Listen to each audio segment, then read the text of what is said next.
Le TER 63 42 69 à destination de Saint-Étienne va partir. Il desservira les gares de Thiers, Noiretable, Bouin et Montbrison. Attention à la fermeture automatique des portes, attention au départ. Pourra-t-on bientôt réentendre cette annonce ?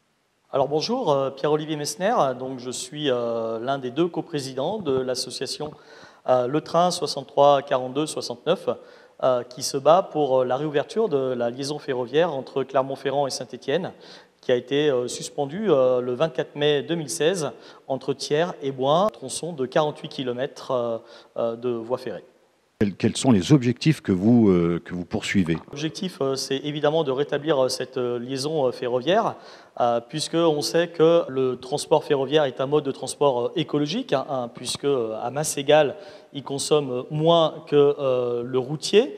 Et puis, c'est aussi un outil de désenclavement du territoire. Donc aujourd'hui, nous, on est très attachés à ce que les deux métropoles, que sont Clermont-Ferrand et Saint-Étienne, soient de nouveau reliées par le rail, parce que c'est un cas d'école unique en France.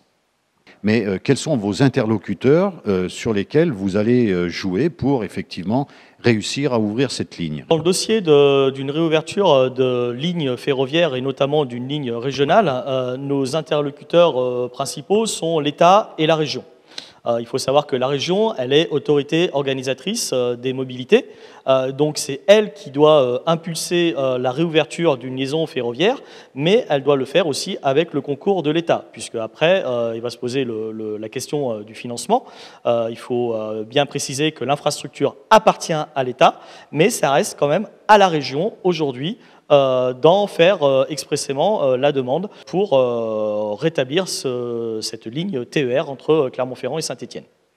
Donc ce matin, si j'ai bien compris, si je me souviens bien, il y avait un conseil régional dédié notamment à la mobilité. Alors qu'est-ce qu'il en est ? Est-ce que vous avez des informations à nous donner à ce sujet ? Oui, alors ce matin, la région a présenté son plan de mobilité positive 2035, où elle a rappelé qu'elle allait lancer donc un programme massif d'investissement qui s'élève à 5,7 milliards d'euros, avec 3 milliards d'euros consacrés à l'achat de matériel et 2,7 milliards d'euros à l'infrastructure. Et là, nous, sur ce dernier point, on émet énormément de réserves, parce que sur les 2,7 milliards d'euros, il y a déjà 2,2 milliards d'euros qui sont des dépenses contraintes et obligatoires, à savoir l'accès au réseau ferroviaire. Donc ce sont des péages à hauteur de 200 millions d'euros par an. Donc en fait, l'investissement réel de la région, il est très faible. Et ça va, c'est assez cohérent en fait avec le discours que tient la région et qui fait que on a beaucoup de difficultés à rouvrir des lignes, voire même à empêcher des fermetures de lignes. C'est qu'on est la seule région de France qui se refuse d'investir sur l'infrastructure ferroviaire, alors qu'elle le fait sans problème sur de l'infrastructure routière qui n'est pas non plus de sa compétence. Donc il y a des belles annonces, mais derrière on attend des actes et du volontarisme de la part de la région, et ça n'est toujours pas le cas. Qu'est-ce que vous pouvez nous dire par rapport aux actions que vous avez déjà menées, que vous allez devoir mener maintenant ?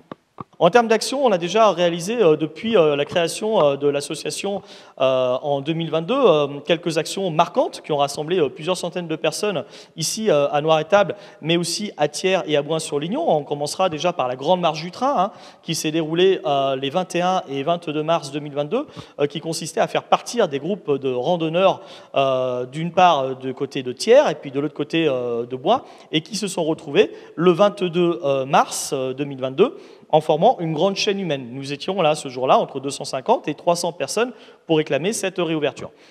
Et puis cette année, en 2023, on a réalisé une autre action assez forte et assez symbolique. C'était l'opération Lumière sur les rails, donc que ce soit là aussi en gare de Thiers, de Bouin et de Noiretable, où on a demandé aux gens de venir avec des petites bougies et de former des flèches qui étaient vues du ciel et qui montraient la direction pour la réouverture de cette liaison Clermont-Ferrand-Saint-Étienne. Pour l'année 2024, on est en train de préparer 2 nouvelles actions qui seront à la fois très symboliques et très fortes pour continuer de mettre la pression sur les principaux décideurs et notamment le Conseil régional.